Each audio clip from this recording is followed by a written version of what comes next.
Hey, this is Rob Anspach, and welcome back to another edition of eHeroes. This is episode 351. We are getting up there. Anyway, my next guest hasn't been on the show since episode 386. Back then, we talked about waking up to a better life.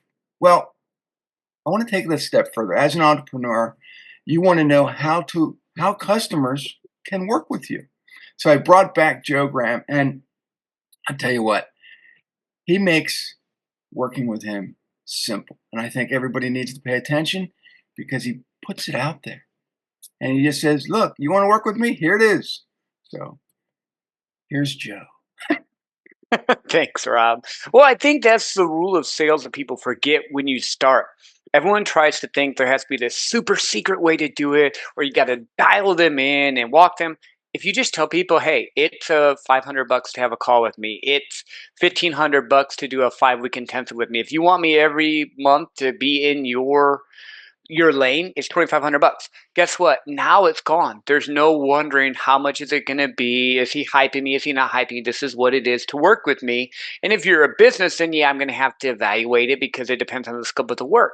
But everyone tries to trick people instead of just being authentic and telling them the truth. And I'm just a truth speaker. Like, look, I am not the cheap guy. You want the cheap guy that doesn't have experience? Cool, go ahead. If you want 20 years experience in sales, business, testing and trying and talking to CEOs of multi-million and billion-dollar companies helping you, then I'm your guy. If you want the $47 thing like we were talking about before, sure, there's people out there you can dip your toe, but they're going to give you $47 worth of value. Yeah, and it reminds me back when I had a carpet cleaning business from 95 to 2014. And when I first started, I felt like a newbie in the industry. And so my slogan was, "We clean your carpet, not your wallet." I wanted people to know that I was the cheaper alternative. The problem is all I attracted was cheap customers. Not only were they cheap, but they had the filthiest carpet and upholstery, which took me twice as long to clean. And the moment I started raising my prices, I got better clients. And Hmm. and soon I was probably 30% higher than all my competitors. And here's what happened. Not only did not only did I charge more money, I made more profit, and the jobs became easier. So Hmm. these high-end people would call me, and I go in there, and I'm like, "It's not even dirty.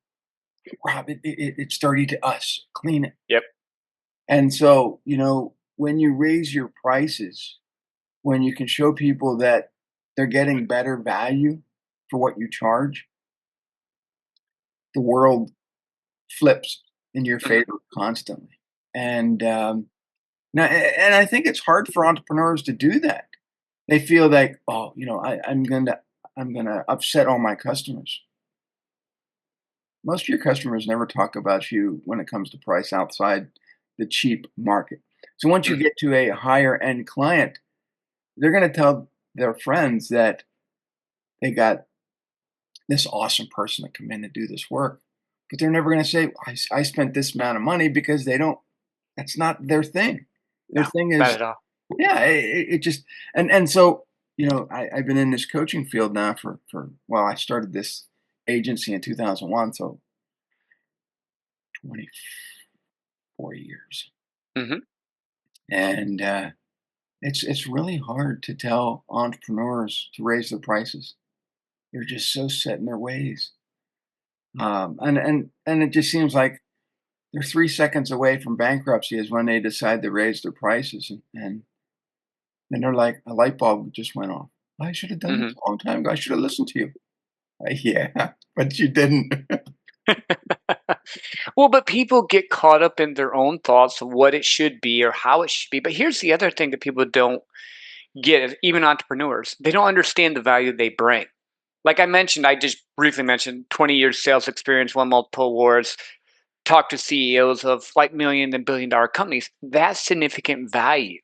Right. Like if you don't know your worth, yeah, you're going to charge 250 bucks. When I started out, even though I had that track record, I was like, oh, 250 bucks because I was thinking with my pocketbook, not theirs, and I wasn't attracting the clients I wanted. I was Right. getting people that didn't even want to pay 250 bucks. Oh, can we do 150? No. We can't do that. Like, I'm giving you this information. I've taken 20 years to get here. I'm super successful in this one thing, and you want me to give it to you for 100? No. So Mm. at first, you have to know your value. What is it that you're bringing? You have over 20 years experience, Rob. What they get with you is way different than, like we were joking about, the $47 You know, guy. I became an entrepreneur, full-time entrepreneur in 1995. So I got 30 years experience doing this. And you know, people are like, well, Rob, yeah, but the guy that just came out of college with a freshly minted degree, I'm going to hire him and get his great insight instead of hiring you because I think you're Mhm. going to be too expensive for me. Yeah, and you're gonna get a college kid that's not gonna have any real life experience. He can tell you what the textbook said, but you could have went to college and got the course yourself. Yeah, Makes no sense. yeah, Not that college kids shouldn't try to do things. I don't hear what I'm saying. If you're a college kid and you're trying to build a business, go after it. right, Help who you can. and over the last 12 years, I've produced 60 books, and people are like, yeah, but Rob, you just sound expensive. Does your Corvette sound expensive? Does your McLaren sound expensive? Does your beach house in Palm Beach I sound expensive? Come on. I mean, it is what it is. yeah, What do you want? I do believe people still to this day base information on the pound. So they'll say, hey, Rob, I see you got a new book. What are you selling that one for? And if I tell them $30, they're like, well, that's yeah. There's only 100 pages there. It's not worth $30. But the information in the book could make you thousands, millions. Hmm. And they're like, yeah, no. We'll buy the Kindle for 99 cents. Yeah. And then they'll never read it anyway. Hmm. But most people want a secret trick or they want you to give them a shortcut at a discount. But in reality, the long game is the shortcut. Being consistent is the shortcut. Building your brand is the short. Like, price is a made up number anyway. Yeah. If you put someone up, if Joe Rogan wrote 100-page books, people would pay 60 to 80 to $100 for it because it says Joe Rogan on it. Why? Mhm. Because they see the value. The problem is that we don't give our value enough. We still think either through our pocketbooks or our perceived ideas instead of this, like you said, can change your life forever. If you're not willing to invest $100 to change your life forever, I'm not your guy. No. It's Mm. I'm not because I deal with high end people. I have found that, and we've talked about this. I have found that I don't do well with nothing against them, but just average, boring, hang out, want to watch football on the weekends, do nothing people. Now, don't take this wrong. There are times I will rest. I like watching baseball. That's not what I mean. But like non-driven, they just go to work, they go home, they have no purpose besides drinking with their buddies on the weekends. Those are not my guys. No, I don't do it that. I don't do drinking anymore. I don't do, and I hardly even watch Yeah. sports anymore. I just my brain is wired for entrepreneurship, and it never Hmm. shuts off. You know, and my wife's like, "Well, did you just get like 1 hour sleep last night?" Yeah, but I had this brilliant idea how to go get on the website, create a new website, do this, do all the Yep. copy, and some of my most brilliant books have happened when I've been on vacation. Hmm. I was over in France for 2 weeks, took my mother-in-law for her 80th birthday. While I was there, I wrote my legacy book, and, you know, uh, while I was down at Disney promoting my new Disney book, I was down there also writing another book. And it's like, "Well, Rob, you're on vacation." Yeah, but my brain never shuts off, and, so if I feel I have an hour of downtime, I'm gonna work. Mhm. But that's who you are as a person. High achievers think differently. We go into the world and create something that's not here and pull it back into reality. Mhm. We are not on the same wavelengths as your normal person. And not that normal people are bad, but it's just not like I was at a friend's house and there was one dude there and he wasn't really I like just an average dude. I couldn't really talk with him. But then there was another dude that just wanted to talk about some crazy outlandish stuff on Atlantis and all. I'm a weird geek. I spent 2 hours talking about the possibility of Atlantis or this or that and tracing things through. And I was into it because I'm into deep conversations. Like on my podcast, I had a space geologist. It's nothing to do with really my podcast, but she was just Oh, cool. It you was know, fun to talk to. one of my favorite shows is Stargate Atlantis. Yep. Yeah. now. I So think yeah. I love the mix of sci-fi and archaeology and mythology and so that intrigues me. Mhm. But you start talking to somebody else and they're like, Rob, I have no idea what you're talking Yeah. about. Yeah. Well, what it is I think entrepreneurs and high achievers want deep conversation. They want to have something that's interesting to them and have a purpose behind it. Mhm, And if I don't have that, I will literally check out. I have checked myself out of parties that I'm going to go, or I'll go sit in the corner and I'll find the one person that's actually interesting to me. mhm, Um, because time is our most valuable asset. That's the thing that I think most people don't realize. I can go make money all day long. I'm really good at making money. That's not an issue for me, but I can't ever get back time. So I'm super intentional with who I spend time with, how I help them, what I do, and or what benefit they give to me. Because I have people that are what I would say way farther along in their journey, what they're doing, that I'm getting insight and stuff from as well. mhm. Oh, and that's how this whole, podcast started because it was my desire to seek out those that either have been entrepreneurs for a long time or thinking about being an entrepreneur or just have some wild idea that needs to be shared out. And everyone that I've had on this podcast is I call eclectic. They're eccentric. They think differently, and it's but they're also willing to share. Mhm. Yeah, well, like I got up at 5 today, 5:30 because I had a podcast that I was supposed to do with a person in Italy. Something came up, they couldn't do it. So I just did my own, like just a quick little thing. But most people want to get up at 5 a.m. before their day starts to get on a call with someone. I've trained people overseas and have to get up at that time. I don't care because again, it's impact, finding the right people, finding the right group to help change the world for the better. I know that sounds woo woo, but I don't care. Like, I just want to make the world a better place, make as much money as I can while I'm doing it, and help who wants to be helped. And if you don't, that's cool. I'll Yeah. support you. Like, we were talking about my whole wake method thing, and here was my thought. If for you it's cool to work in a corporation, build your way up, come home, spend time with the family, maybe coach a little league, that's great. Love that for you. I will support you 100%. Or you might be like Rob who wants to take over the world. Either way, it works great. It's just what do you want to do? How can I support you? There's no rules. That's the problem. So Mhm. I did want to ask you this because I thought about it. I've been on this quest of challenging my belief system, meaning that why do I believe this? Was this something that I was taught and inherited, or was this something that I actually researched and believed? So I want your thoughts on that. What do you think when it comes to? I think most people just inherit it and don't ever challenge it. I'm like been really big at challenging. Why do I believe this is true, and how does it affect me? Being an entrepreneur or life in general. Both, all of it, all the above, because Well, it's not just for business. for me being an entrepreneur, I think it started watching my grandfather have his business. He was he never finished high school. He had like a sixth grade education, and yet he ended up being a multimillionaire, owned real estate all over the place. But that was the time. That was in the 40s and 50s. You could do that. Hmm. You know, and my dad went to college, had a degree, and he wanted me to go to college. I said, "Dad," so I went 1 year, you know, at Penn State. Didn't like it.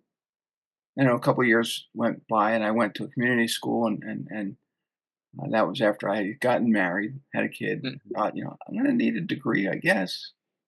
So I went to, and I hated it. I'm like, no, this is just tugging at me wrong. I need to be this entrepreneur. I need to call the shots. I need to have my own freedom. But my father-in-law was a self-employed carpenter who struggled. So my wife didn't really want me to be an entrepreneur. She wanted, consistency. She wanted, that me never getting laid off. Well, I Hmm. tried that, and the first probably dozen jobs that I had after I got married lasted 3, 4, 5 months. I was a low guy on the totem pole, kept getting laid off, and I thought, you know what, this isn't working. If I'm gonna get laid off, I'm gonna have to lay myself off. Hmm. And that point, in 1995, I started this carpet cleaning business because I had worked for somebody that did carpet cleaning, So I knew how to do it. I just didn't know the sales side of it. So by 1998, I was struggling, and I thought, I got one chance to do this right. And so I went to Arizona, learned marketing from Piranha Marketing, which is Joe Polish's company at the time. Now it's Genius Network. And I took to marketing like a sponge. And that was my saving grace. I Mhm. came back, I raised all my prices, retooled my systems, and we started making money, tons of money. And by 2000, I took the kids' wife to Disney World for the first time. And that got me hooked. Mhm. And it wasn't the fact that, yeah, we're on vacation, we're taking all, going all these rides and paying Mickey Mouse lots of money. It was the fact that I got there and all the lessons that I learned from Joe Polish in marketing, I'm now experiencing this euphoria of learning how customers interact with the game. Mhm. You know, the psychology behind, you know, uh, how to sell at higher prices because Disney's the master at that. And then I started watching people. And so every couple of years we'd go back to Disney. And then in 2015, 16, we decided every year we're going to do it. Mhm. And that inspired me to keep on doing what I'm doing in a grander way. Then last year or this year I came out with marketing the magic business strategies or behind the scenes business strategies from Walt Disney World. And I've had people all over want to buy that book, and they're saying, "Rob, this book is better than what learned from the Disney Institute." Mhm. And I thought, wow, it just that was my experiences going to the park as a consumer and Mhm. turning it around to make it a business book. And I Yeah. think if everybody looked inward at what they do and how they do it, they'd end up having enough material to write as many books as I have. Yeah. Well, I but mean, you did something there because I want them to catch this. You started a business. You weren't doing as well as you wanted to. You bet on yourself, went to Joe Polish's, now it's called Genius Network, but whatever it was called then, and it gave you the epiphany into marketing, which has launched you now into doing marketing because you tried one thing with the carpet cleaning. You mhm, made money, you were doing good, but that wasn't what you were supposed to be doing. So now it's launched you into the other because you're willing to take a risk and bet on yourself. So I wanted them to catch that mhm, because as entrepreneurs, we think, oh, this is no big deal. For most people, that's a huge deal. yeah. So I didn't mean to interrupt you Well, there. I was just like, oh, I no, wanted that point out. and I think we have to bet on ourselves constantly. And when I was younger, I did it more often. And I think as I got older, I'll be 56 this year. I find myself not betting on myself as much Hmm. because I've built this huge empire and I don't want it to crumble. And so sometimes I feel that I need to embrace that younger self to take better risks. But granted, I got this huge house, I got kids, grandkids, money saved. Do I want to lose it all? And so, yeah, as I gotten older, it's like, Rob, don't be that jackass that you were, 30 years ago. Don't Well, do. but you're finding what works for you now. We change every in seasons. When I was young and doing sales and sucking, I was grinding 12, 14 hours a day.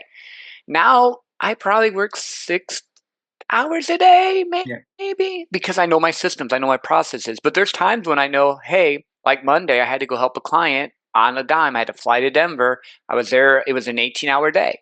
I had the ability to do it when I need to, but Mhm. I create the life that works for me now. Because again, you're not that young gun trying to figure it out. You've figured out a lot of stuff. Oh, yeah. Now you're just tweaking it and making it better. So, like you said, the empire keeps going to what you want it to be. Well, and I've been more on this kick of writing books or producing books that are evergreen, that help more people, not just because my early books were, Share, which was all about social media, and then Optimize This, which was all about SEO.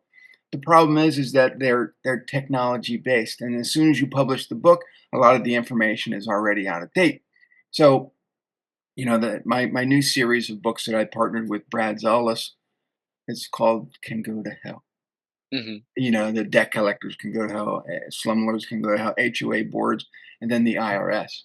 So there's 4 books in a series, but they're consumer advocacy books.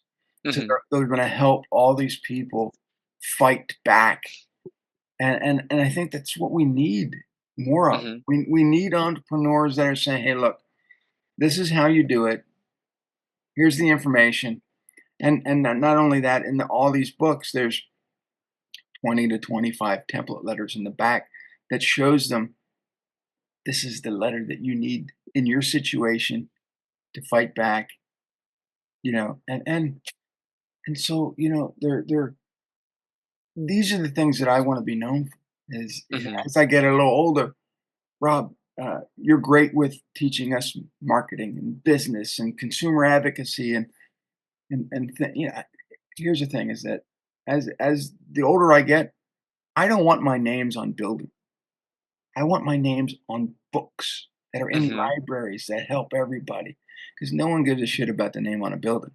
They Nope. care about the content that's in the building." Mhm. No, I love that. It's almost like you've shifted from growth and building your empire to leaving a legacy of how other people can find their own path to build the kingdom they're looking to build. Mhm. Yeah. And if I can do it, there's a lot of people I know that can do it. And Mhm. I yes, I was always a go-getter, but I was motivated at first for money. It was. Mhm. Money is the thing that helps us accumulate things or buy things or you know, but here's the thing is that money is also just a tool, just like ChatGPT. When you've mastered the tool, you can accomplish anything. You use money to leverage things now, not just buy things. Mhm. And it's not about you having money to leave as a legacy because, as we know, uh, I think it takes what 2 generations before all that money's gone anyway. Yeah. 3 So, max, typically. so, so leave knowledge behind.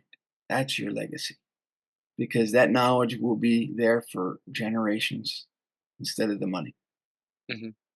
Well, and it goes down to again, what is the most value you bring? What is the ability you help to change the world around you for your kids, your grandkids, for people you know? And money's not a bad thing. Like you said, it's a tool. How do you approach it? How do you look at it? What are you using it for?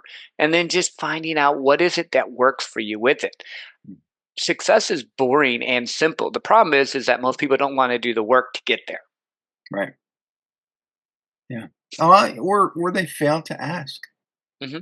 One of the biggest, I think, books that I read a long time ago was The Aladdin Factor, and it gives you the purpose on asking. I think people are like, well, if I ask, they may say no, then I don't want to do Well, good. Let them say no. They're not the right person. Find the it. right person. Do you know how many times I get told no a day in sales and business? I look for no's. Please give me a no. Now I actually know that you actually are paying attention to what I'm saying. If you're saying yes, yes, yes, you're probably getting me off the phone. Right, and don't say maybe or don't say I'll circle back. Say yes or no Hmm. Oh, I'll because press people on it. Like, look, I totally get you need to think about it. Now, is this you're just trying to push me off? I'm always hitting the elephant in the room, or is this something you really need to think about, or there's someone on your team you need to talk to? Cool. If that's the case, totally get that. Let me know what information you need. If it's really you just don't know how to say no, I would rather know this so I don't bug you the next 3 weeks finding out if this is a yes or a no. Just tell me the truth. I'm good with it. I get told no every day. No big deal. yeah, yeah, and it's I have a picture on my wall in front of me, and it said, "Some will, some won't. So what? Someone's waiting." We have to continue to keep going. Don't get don't yeah, and then here's the thing is that when I first started this consulting business, I had a client that I thought, "Yeah, this is gonna be a great client. I've known this guy for a long time. He has courses and he has information and he's making money and good lord, he was a pain in the ass." Hmm. So don't get sold on the idea of working for a particular person that you think is going to be ideal because most likely they're not going to be. Yeah. That thing that excites you about them is probably going to be that thing that stabs you in the back. So, you know, change the way you look at people and have a system in place. And they have to answer certain questions because if they don't answer those questions right, they're not a right fit. Hmm. And that was the hardest thing I think for me at first to start was saying no to clients. But when I did say no to bad clients, it gave me room to say yes to better clients. Hmm. Yeah, but that's the key that I think a lot of people are afraid of, especially when you're starting your entrepreneurial journey. Because we've all done. I've taken clients I shouldn't have taken. Quite sure you've taken clients you should have taken, and they cost you more than that dollar sign that you're seeing at that moment. And when you get your, and I actually, I just did. I'm working on a beta. The group's going right now for identifying your ideal client. And I have this guy in it, and he's amazing, and it's just like perfect. And I had other people that reached out, and I'm like, nope, not gonna let you in. Yeah, would I made more money if I would have? Yes, but you're not gonna do the work. You're not gonna do the stuff. Like one of the things I did was I sent out a little homework assignment when I saw them saying, "Hey, fill this out to me. Get it back to me in 2 days." And it was just a little list on their ideal client, what they thought, like just some questions to answer, and then let me know if you want to be in it. He did that. Cool. Other people who didn't do it, I'm like, nope, you don't want to be in it. You didn't. You if you can't do something that simple, I'm not your guy because you need to be willing to do what I ask, Right? or this isn't going to work. Then you're going to blame me for it not working for the work you didn't do, and that does not work. Yeah. I said work a lot there. Holy crap. And one of the one of my final questions that I ask businesses, especially those that have multiple people working for them, do you require me to use third-party software like Asana, Monday, any of those trackable things? And if they say yes, I say, nope, you're fired. I hate those things. But that's you building the life you want. This is your business, your world. I forgot to ask that to somebody, and the next thing they had me do was sign. I said, "No, I don't do that. No, no, we need you to do that. We track everything, you know." And I'm like, "I'll do this for 3 days." Those 3 days were like living in hell. My phone would never stop. Ding, ding, ding, ding, ding. No, who the hell is this guy? What? And I'm getting these messages about, you know, we really like what you said, Rob. Blah blah blah. Don't fucking care. It's like, and I'm like, how do businesses stay productive if all they're They doing don't. is responding to these tracking software things? And that just drove me nuts. Mhm. Yeah, it's setting up your boundaries, living according to what you want to do, and creating what you need. The difference is that we're crazy enough to build the life we want. Most people aren't, Yeah. and Oh, that's and I'm really. crazy enough to take all that information and put it in books. And Mhm. then people are like, "Rob, I'm not ever talking to you because I'm afraid I'll be in one of your books." Oh, you can put me in your book anytime. I don't care. I think the difference is that people think that you think about them so much, and most people don't think about you at all unless it affects their world. So if Mhm. someone didn't get back to your client, guess what? It's your job to follow up with them. If they didn't respond the way you wanted, it's your job to figure out if it's important to you because they're not even thinking about you. Right. You get in your head and you might worry, oh, this person didn't talk to me or they didn't respond. It's been 3 days. And in reality, they probably looked at the message, got busy with life, and forgot, and you didn't follow up. But then you've had this whole mental battle in your head of, did I do it right? Did I say it right? There's no right or wrong. It's just doing the processes and seeing if it's a good fit. And Mhm. then if it is, great. It's people get it too spun around there because we're too worried about ourselves instead of who we're helping. Right. Yeah, and I love what you put here on your Facebook. It says, "When following up with a client, ensure you have a clear purpose and a value that benefits them." And I think we as entrepreneurs, we put in our brains all the benefits that'll benefit us, or all the value and purpose that benefits us, but don't even think about the client in that form. Yeah, but that's sales 101.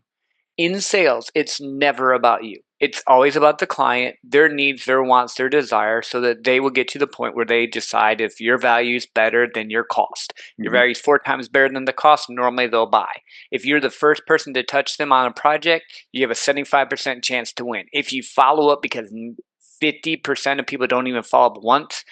25% on top of that don't follow up twice. So, like, if you follow up and you're the first person to touch him, you're like in a 90% chance of winning the deal unless some outside variable is there. And you didn't have to do anything besides say, "Hi, Rob, I can help you with this. Hey, Rob, are you interested in it?" But the intention behind it is when you follow up, I'm not going to follow up to you and go, "Hey, Rob, did you get a chance to check out the email I sent you?" No, I'm going to be like, "Hey, Rob, you were talking about the marketing aspect of this product. Does this fit for what you need? I just wanted to double check." Cool. I'm going to reach back out to you in 2 weeks on February 12th at 2 p.m., whatever I'm making the date up, so that I can make sure your needs are met for XYZ. That's follow up, not just, "Hey, do you want to buy my shit?" No one cares. If Right. someone sends me an email that says, "You want to buy my shit?" No, I don't want to buy your shit. I would have bought it before if I wanted to. But if I come to you and go, "Rob, you said this is your problem. Are you still dealing with it? I want to see to make sure you're taken care of." Now I've just shifted the dynamic. That's what I was mean by making follow up intentional, which most people don't. If they do follow up, it's horrible. But even if you follow up horribly, guess what? You're still going to win because most people don't follow up. Right. Well, and you mentioned in I'm going to go back to your Facebook because you have a lot of great stuff here. Do you or your company have a selling system or process? If so, how many steps does it have? And I think way too many people have convoluted their steps, and they've made it so hard. And Mhm. I, I've always been this person that I try to keep it as simple as possible.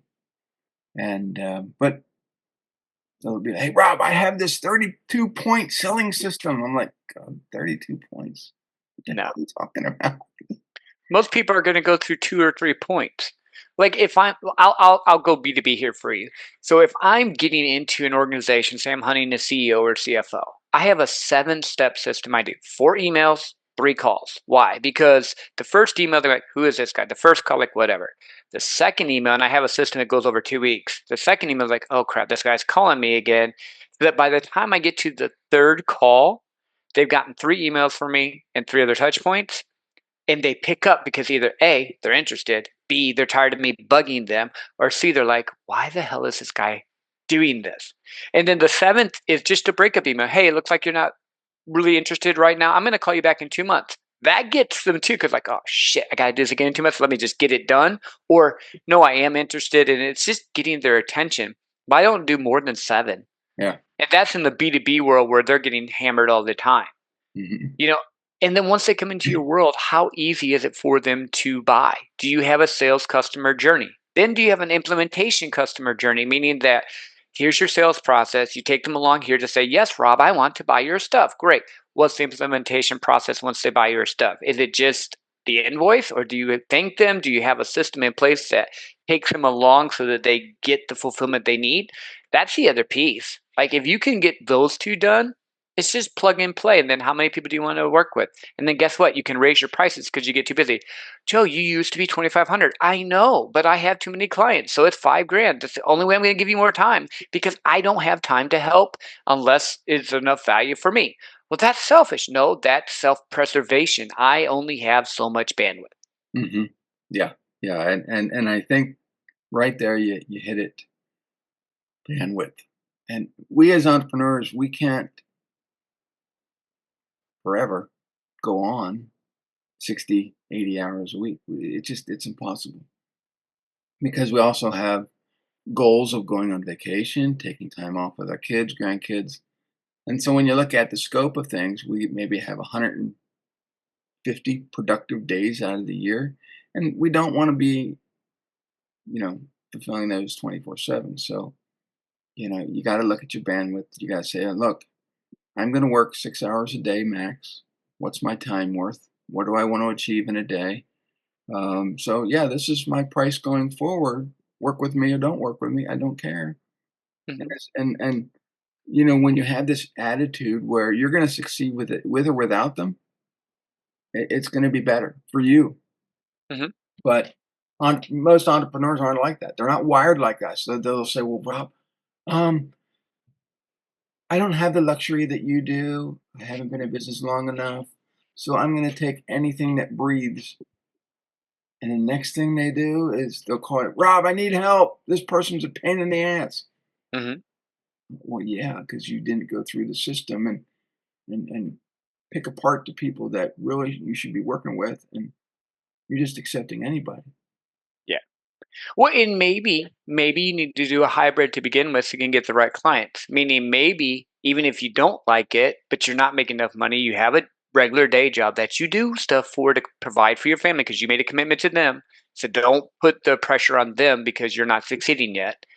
Build it on the side. Then you can be more specific. And then guess what? You'll get a track record of really cool clients that then you can just shift over to doing what you need. And most people haven't even reverse engineered to know what they need. Think Mhm. of it this way: if I have 5 clients at $2,500, that's or four, that's I think 10 grand. My math might be off. At 10 grand, I'm at 120,000 a year. Do you know that 80% of people don't make over 100,000 a year? Right. So if I got 4 people to sign up, I'm making more money than most people. Now I can't make it off 120 grand because I have a little bit more of a built up lifestyle now because I've been in sales and doing stuff for a while. But like just looking at it that way, you get 4 people at that, or okay, cool, get 10 people at $100. You're getting an extra 1,000. You just made an extra 50,000 a year. Do a group. We make it so hard because we don't actually look at what we're actually getting from what they're paying and the value we're doing. We get the whole, oh well, this customer quit, so I don't get his 250 today. But dude, you got 10 people. You Mhm. still get 250 from all the other nine. Who cares? Right. Yeah. Yeah. And we talked a little bit about this offline, and it's the AI culture. This is what we're living in now, and I mentioned it briefly. Like money is just like AI; it's a tool. Problem is that I think people don't want to consistently learn how to maximize AI. So they put the wrong commands in, it spits out the wrong information, and then they submit it, and they're like, well, Rob, how come this isn't working? Hmm. It's a tool. You didn't learn to master it the right way. You didn't learn the proper prompts. You didn't Yeah. give it the proper information, but you You expect. didn't tell it to speak in your voice, and now Right. it sounds like a British professor, and everyone looking at it goes, "That's not Robert Joe. Joe can't even talk straight. He's not going to talk like a British professor from Oxford. What the hell is this?" I've done that once before. I do that every once in a while. I'll throw something out and go, I'll put one that's just AI, and then I'll put my intentional thought like the next post. I'm like, which one's more authentic? And it's always the post that I wrote specifically, and then I can tweak the AI. But it's funny sometimes people are like, "Oh, yeah, that did seem weird." I go, "Yeah, because authenticity is what really is key, and you're just blasting stuff." Come on, guys, you got to know what you're doing. You got to know what you're putting in, and you can train it. Yeah. I think you had our buddy Jonathan Mass on your show, and Yeah. he talks a lot about AI and how to prompt and do it. There's a lot of people out there that can help you, Yeah. but it's just getting the right tools in Well, and place. But here's the it's a thing tool. is that one of the earliest things that I taught people, especially on social media, and this is going back 15 years, take all your frequently asked questions and turn each one into a video. Hmm. Well, you take all that information, and you tell the AI, look, this is the 50 common answered questions that I get. Simplify it into a you know less than 1 minute video and pop out the script for me, and it'll do that. And all you have to do is you know, you know, I Yeah. don't really like teleprompter assisted, but for those people who aren't comfortable in front of a camera, Hmm. you know, use your phone, Yep. have it come out, teleprompt it, and it'll scroll. And then now you have this perfectly blended video of you answering these questions, putting it on video, and it was all AI assisted. Hmm. But it's you telling people. I don't like the whole AI cloning of yourself because No. these people never blink their eyeballs, and I'm thinking, Yeah. okay. So you know, use it in such a way that still makes you human. Hmm. Well, and human and connects with your ideal client. No Mhm. one's connecting with an AI robot unless you're like on Instagram, some weird dude because you can't get girls. And that's not my clientele. So that's not what I would want to do. And also just getting comfortable in front of the camera because again, you can have a great message, but you got to tell people your message. You got to blast it out. This is another thing people miss. They don't see how many times you're posting. You think, oh, I posted 4 times today. I'm going to annoy people. You ain't annoying anyone. They maybe 1 to 2% of your people will see all your posts. Most of them won't. Yesterday, I posted a video that I made a few days ago, and it was just me saying hi to people. And it was funny because the responses I got from people, I'm like, Rob, are you okay? Are you on drugs? And I'm like, what? I was just, I was just, I dropped my guard. I made this video. It was only Mhm. 35 seconds long. But people are like, well, Rob, you're just this curmudgeon on social. What what's the deal? Look, it was just me, Yeah. and people were like worried. It was But I love that because here's the thing. So many times you always see the polished, the fake Lambo they rented, or they're in front of a rental house. This is my house on the beach. And you can pull up the address. Oh, this is a rental property. This is not your house on the beach.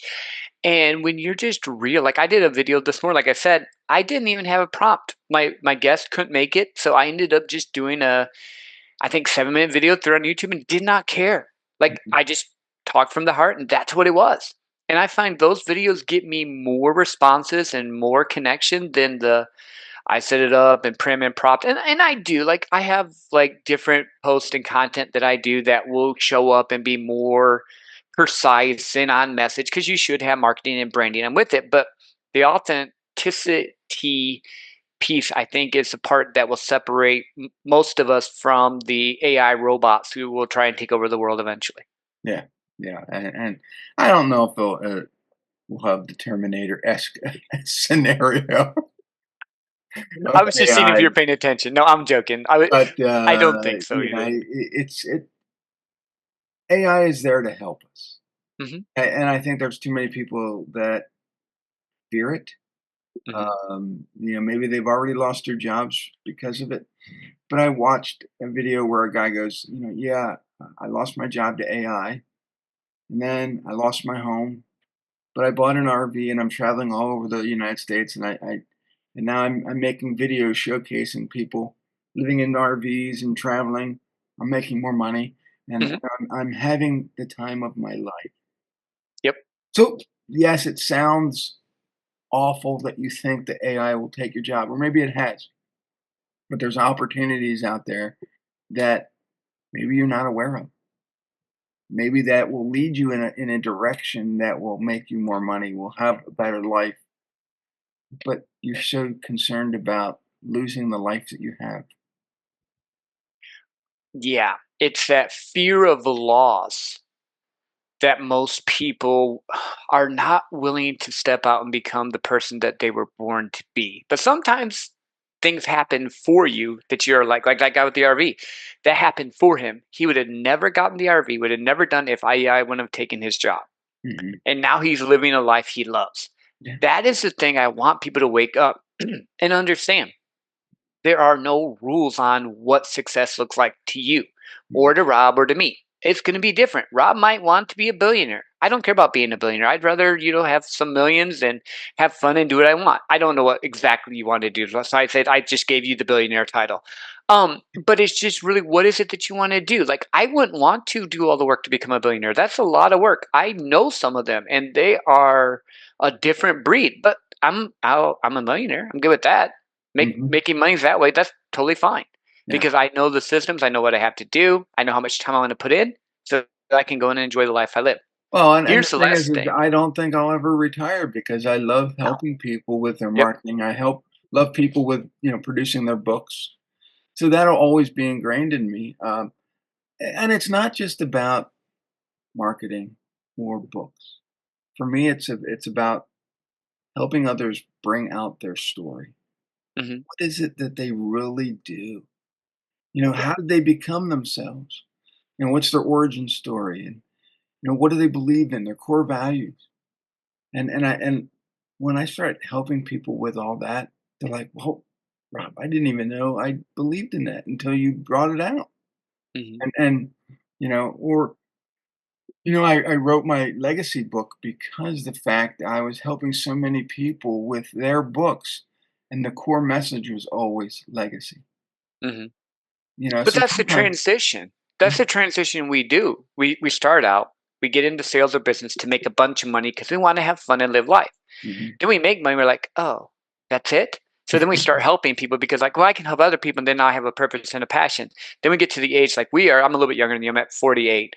And I'm like, well, what is my legacy going to be? What does my family think about this? Who am I actually helping? Because I could just go make a bunch of money, but there's not as much fun or joy in that. So now it's like, I think it's just you get to that process in life of what do you want people to remember you for? Mhm. Because we're all selfish, and that's not a bad thing. We have selfish is meaning self-interest. It's okay to have some self-interest. Like you should have some. And then it's just figuring out what you want to do. But yeah, dude, I think legacy is huge. Like for me at least. Yeah, yeah. We have a few minutes left. Any wise words that you want to impart? Yeah, there's no rules. I know I've said it a billion times on this show, but there's no rules to what success is for you. If you haven't done this yet, sit down right now, grab a piece of paper, your phone, wherever you want to write, and write out what do you want to have happen at the end of your life? What do you want to have happen in 5 years, in 10 years? And then read it every day. I read my shit all the time because if I get annoyed or tired, I'm like, why am I doing this? I go back, go, oh, wait, I want XYZ. I need to do XYZ, and then find out, is it really yours, or is it someone's given this to you that you think is yours, and now you're living someone else's life, and that's why you're not fulfilled. Yeah, and I think people get on social media, they look at everybody, what they're doing, and they're like, "Oh, man, I need to do more." Stop letting other people push you. You need to be motivated by your own goals, your own aspirations, and I think we look at everybody else and say, "Yeah, I should do that." No, you shouldn't. Mm-mm, no, don't wear other people's boots. No. So They don't fit your feet. how do people get a hold of you? Where do they go? Oh, that's easy. Anywhere on social media is typically Joe Graham Real, REAL. The 150K podcast. Well, I changed the name. The Joseph Graham Show. I changed the name over a year ago. That's bad. The Joseph Graham Show. You can check out my podcast and stuff. Rob's been on. He's actually going to be coming on again. I think we have 240 episodes dropped so far now. So both of those work for me. If you DM me on any of those on Facebook, I have a group called The Joseph Graham Show. And LinkedIn is Joseph Graham because they, for some reason, didn't want me to put Joe Graham Real on LinkedIn. I don't know why. But yeah, reach out. Love to chat with you. If I can help, great. If not, I'll refer you to someone that can because that's their key to networking and sales. If I can't help you, I'm not going to tell you I can. I'm just going to get you someone that can help you.